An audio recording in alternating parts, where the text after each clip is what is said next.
Hi dear friends, welcome back to Kiran fact sports channel. IPL 2025లో Sun Rise Hyderabad అయితే ఒక భారీ విజయం, అంటే అత్యంత ఎక్కువ స్కోర్ ఐపీఎల్లో సెకండ్ హైయెస్ట్ కొట్టారు. అండ్ అదేవిధంగా పోయిన సీజన్ ఈ సీజన్ కూడా సన్ రైజ్ హైదరాబాద్ పిచ్ అంటే 200 కూడా చిన్న స్కోర్లు అనేది తయారైపోయింది. సో దీంతో కొందరు బౌలర్స్ అయితే తీవ్రంగా హర్ట్ అయ్యారు. దానివల్ల ఏమైంది అనేది చూసే ముందు వీడియోని లైక్ చేయండి అండ్ సబ్స్క్రైబ్ చేసుకోండి ఐపీఎల్ అప్డేట్ కోసం. అండ్ కామెంట్ చేయండి ఈ సీజన్లో మీ ఫేవరెట్ టీం ఏది అనేది. సో వీడియోలోకి వెళ్ళినట్లయితే ఈసారి ఐపీఎల్లో అండ్ లాస్ట్ టైం ఐపీఎల్లో కూడా భారీ స్కోర్స్ నమోదవుతున్నాయి. ఫాస్ట్ బౌలర్స్కి అసలు స్కోపే లేకుండా పోయింది. కానీ ఈ మధ్య మీరు చూసినట్లయితే గుజరాత్ టైటాన్స్ అయినా ఆర్సీబీ అయినా మొదలైన ఫాస్ట్ బౌలర్స్ చాలా బాగా బౌలింగ్ చేస్తున్నారు. 200 స్కోర్ కూడా కష్టంగా మారింది.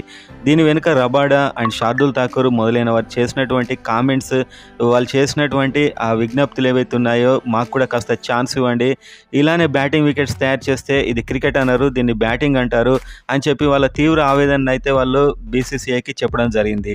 దీంతో పిచ్చుల్లో కొన్ని మార్పులు జరిగే అవకాశాలు అండ్ ఆల్రెడీ వేరే వెన్యూస్లో హైదరాబాద్ కాకుండా వేరే చోట్ల అయితే ఫాస్ట్ బౌలింగ్ అండ్ స్పిన్ అనుకూలించే పిచెస్ అయితే తయారు చేస్తున్నట్టు కనిపిస్తుంది. లో స్కోరింగ్ గేమ్స్ అయితే నమోదవుతున్నాయి. దీనివల్ల ఎస్ఆర్హెచ్ ఖచ్చితంగా ఈ 300, 280 ఏదైతే ఉందో ఈ లక్ష్యాలు చేరుకోవడం అయితే చాలా కష్టం. ఎందుకంటే బ్యాటింగ్ వికెట్ మీదనే ఇంత దూరం వెళ్ళడం అండ్ ఎస్ఆర్హెచ్ లాంటి ఆ విధ్వంసకరమైన బ్యాటింగ్ చేయడం చాలా వరకు సాధ్యమవుతుంది. సో ఎస్ఆర్హెచ్ ఇప్పుడు కేకేఆర్తోని వాళ్ళ మైదానంలో ఆడబోతుంది. సో ఇలాంటి పిచెస్ మీద ఆడినప్పుడు కేకేఆర్ మీద ఎలా ఆడుతుంది అనేది చూడడం ఇప్పుడు ఇంట్రెస్టింగ్గా ఉంది.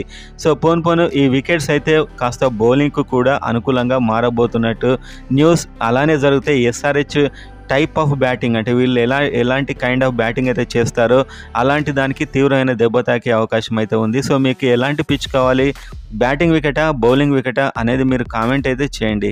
అదేవిధంగా ఎస్ఆర్హెచ్లో రీసెంట్ సెన్సేషన్ అనికేత్ వర్మ.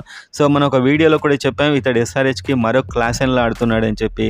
దానికి సంబంధించిన సీక్రెట్ కూడా అతడే చెప్పాడు. తాను క్లాసెన్ని చాలా మాట్లాడానని, అలా పొజిషన్ మిస్ కాకుండా నిల్చున్న చోటు నుంచే 6 ఎలా కొడతావు అని చెప్పి క్లాసెన్ని అడిగినట్టు అతడైతే చెప్పాడు. సో తనకు క్లాసెన్ కంప్లీట్గా అన్నీ ఎక్స్ప్లెయిన్ చేశాడని చెప్పి, సో ఒక బాల్ కోసం వెయిట్ చేయి, ఆ బాల్ నీకు ఆటోమేటిక్గా లభిస్తుంది, దాన్ని 6గా కొట్టు అని క్లాసెన్ చెప్పినట్టు ఇంకా రకరకాల టిప్స్ కూడా ఇచ్చినట్టయితే అనికేత్ వర్మ చెప్పాడు.